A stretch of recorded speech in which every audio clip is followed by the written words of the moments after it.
Heading મારો મહાભારત પછીના સાહિત્ય પર અસર. મહાભારત પછીના સાહિત્ય પર અસર સમજી લઈએ. મહાભારત, રામાયણ અને વેદ એ આદિ ગ્રંથ ગણાયા છે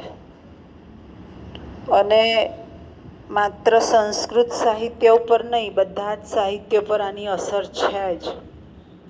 તો પછીના સાહિત્ય પર ક્યાં અસર જોવા મળી સમજી લઈએ. તો સૌ પ્રથમ તો 5 મહાકાવ્યો છે. એમાં કિરાતાર્જુન્યમ, શિશુપાલ વધ અને નૈષધીય ચરિતમ. 5 મહાકાવ્ય કયા કયા? 3 તો હું બોલી ગઈ, બીજા 2 કયા? આ જનરલ નોલેજનો સવાલ છે. સંસ્કૃત સાહિત્યમાં 5 મહાકાવ્ય, એ ફરી પાછો જનરલ નોલેજનો. કયા કયા એમ પણ પૂછાય, કાં તો ઓપ્શન આપ્યું હોય તો. 3 તો હું બોલી ગઈ, કિરાતાર્જુન્યમ, શિશુપાલ વધમ, નૈષધીય ચરિતમ. બીજા 2 કયા? હે બેટા? ના, મહાકાવ્ય એ નાટક છે. કુમાર સંભવમ અને રઘુવંશમ, અને કાલિદાસના 2 છે. આ મહાકાવ્યો જે છે, ઉપરના 2 નહીં, નીચેના જોઈએ. રઘુવંશ રામાયણ આધારિત છે. રામાયણની પછીના સાહિત્યમાં રઘુવંશને મૂકીશું આપણે. મહાભારત પર આધારિત કયા? તો કિરાતાર્જુન્યમ, શિશુપાલ વધ અને નૈષધીય ચરિતમ. આ વસ્તુઓ, કથા વસ્તુઓ મહાભારતમાંથી એમણે લીધી છે, પસંદ કરી છે, અને પછી મહાકાવ્ય વિકસાવ્યું છે. ત્યાર પછી જોઈએ તો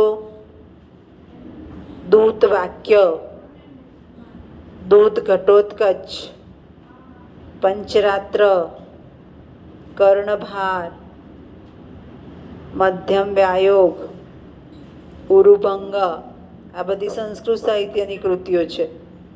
એ બધામાં પણ મહાભારતનું કથા વસ્તુ છે. કર્ણભાર તો કદાચ તમે ભણ્યા હતા એસીમાં? નહીં. કર્ણભાર એટલે કર્ણ કવચ કુંડળ દાનમાં આપે છે એ વાત. ઉરુભંગ એટલે દુર્યોધનની સાથળ ભાંગે છે એ વાત. આ બધી વસ્તુઓમાં ક્યાં લીધું છે? તો મહાભારતનું કથા વસ્તુ જોઈ શકાય છે. ત્યાર પછી તમે કીધું એ નાટક અભિજ્ઞાન શાકુંતલમાં પણ શકુંતલા ઉપાખ્યાન, શકુંતલા ઉપાખ્યાન આવે છે. શકુંતલા વાત કરે છે, ઉપાખ્યાન એ વસ્તુ મહાભારતમાં છે. અને શકુંતલા ઉપાખ્યાનમાંથી જે શકુંતલાના સંવાદો છે, અભિજ્ઞાન શાકુંતલમાં લીધેલા છે. આ ઉપરાંત જોઈએ તો દ્રૌપદી પરિણય, દ્રૌપદીને પ્રેમ થાય છે એ વસ્તુ પણ ત્રિવિક્રમ ભટ્ટનું છે. એટલે મોટાભાગના જે સાહિત્ય કૃતિઓ છે એમાં રામાયણ મહાભારત રહેલા જ છે આધારમાં. અને ત્યાર પછી આપણને જુદી જુદી કૃતિઓ પ્રાપ્ત થઈ છે. માત્ર સંસ્કૃત સાહિત્યમાં જ મળે છે એવું નહીં, બીજી ભાષાઓમાં પણ મહાભારત અને રામાયણની અસર જોવા મળે છે. ગુજરાતીમાં પણ, ગુજરાતી સાહિત્યમાં પણ અનેક કાવ્યો અને નાટકોમાં મહાભારતનું વિષય વસ્તુને ધ્યાનમાં રાખીને આપણને મળેલા છે. કવિકાંતના સુપ્રસિદ્ધ 2 ખંડકાવ્યો તમારા ગુજરાતી સાહિત્યમાં પણ, વસંત વિજય અને અતિજ્ઞાન. અતિજ્ઞાન તો ખબર છે ને, સહદેવનું. એને પોતાને વ્યથા થાય છે, પોતે જાણે છે એની. અતિજ્ઞાન. પ્રેમાનંદનું નળાખ્યાન, ઉમાશંકર જોશીનું ગાંધારી. આ બધા કાવ્યોમાં પણ મહાભારતની કથા વસ્તુ લઈ અને કૃતિઓ વિકસાવેલી જોઈ શકાય છે.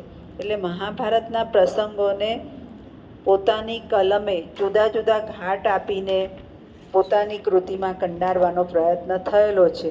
એ માત્ર સંસ્કૃત સાહિત્યમાં નહીં, અન્ય સાહિત્યમાં પણ મહાભારતની અસર જોઈ શકાય છે. આ થયો મહાભારતના મહાભારતની પછીના સાહિત્ય પર અસર. બરાબર.